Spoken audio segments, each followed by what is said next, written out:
এই জিলহজের প্রথম দশক মানে প্রথম 10টি দিন খুবই গুরুত্বপূর্ণ 10টি দিন। আল্লাহ তাআলার কাছে খুবই পছন্দনীয় এই 10 দিনের আমলগুলো, এমনকি জেহাদের চাইতেও বেশি হাদিসে এসেছে। এবং কালামুল্লাহ মাজিদে আল কোরআন আল কারিমে আল্লাহ তাআলা এই জিলহজের প্রথম 10 দিনের শপথ করেছেন। এই 10 দিনের এবাদত আল্লাহ তাআলার কাছে এত বেশি পছন্দনীয় হওয়ার কারণ হচ্ছে এই 10 দিনে আল্লাহ তাআলা উম্মাহাতুল ইবাদাত অর্থাৎ যত মৌলিক ইবাদত আছে সবগুলো মৌলিক ইবাদতের একটা সমন্বয় করেছেন জিলহজ মাসের এই প্রথম 10 দিনে, যেটা বছরের অন্য কোনো সময় কিন্তু পাওয়া যায় না।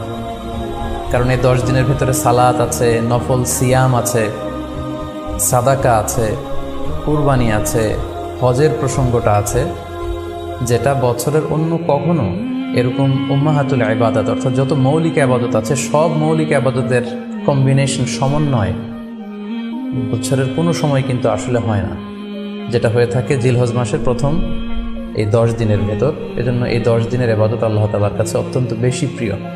এজন্য আল্লাহ রাসূল সাল্লাল্লাহু আলাইহি ওয়াসাল্লাম এই 10 দিনে যাতে আমরা বেশি বেশি নফল ইবাদত করি আমাদেরকে উৎসাহিত করেছেন। পাশাপাশি আমরা যেন বেশি বেশি তাহমিদ, তাহলিল, তাকবীর দিয়ে এই 10টি দিনকে মুখরিত করে রাখি, এজন্য তিনি আমাদেরকে আদেশ করেছেন। এজন্য এই 10টি দিনে আমরা যেন বেশি বেশি সুবহানাল্লাহ আলহামদুলিল্লাহ লা ইলাহা ইল্লাল্লাহ আল্লাহু আকবার এই আজকারগুলো যেন আমরা বেশি বেশি পড়ি।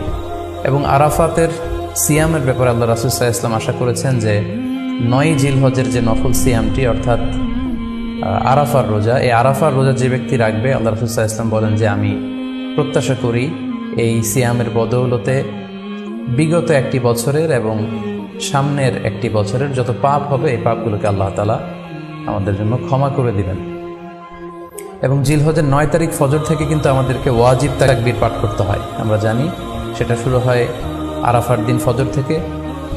9 তারিখ ফজর থেকে শুরু করে 13 তারিখ আসর পর্যন্ত এই তাকবীরগুলো প্রত্যেক সালাতের পরে পড়া আমাদের জন্য আবশ্যক। আমরা যেন এই নফল আজকারগুলো, এই নফল তাকবীরগুলো যাতে আমরা বেশি বেশি করে দেই। এবং যারা কুরবানি করার জন্য ইচ্ছা পোষণ করেছেন তারা যেন এই 10 দিনের আগেই তাদের মাথার চুল এবং নখ কেটে পরিচ্ছন্ন হয়ে যান।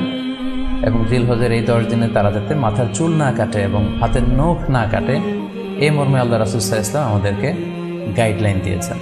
সব মিলে আল্লাহ তাআলার কাছে এই 10টি দিনের ইবাদত খুবই প্রিয়। এমনকি হাদিসে এসেছে, যেটা আমরা বললাম যে জেহাদের চাইতেও বেশি প্রিয়। এজন্য এই সুবর্ণ সুযোগটুকুন যেন আমরা কখনোই মিস না করি।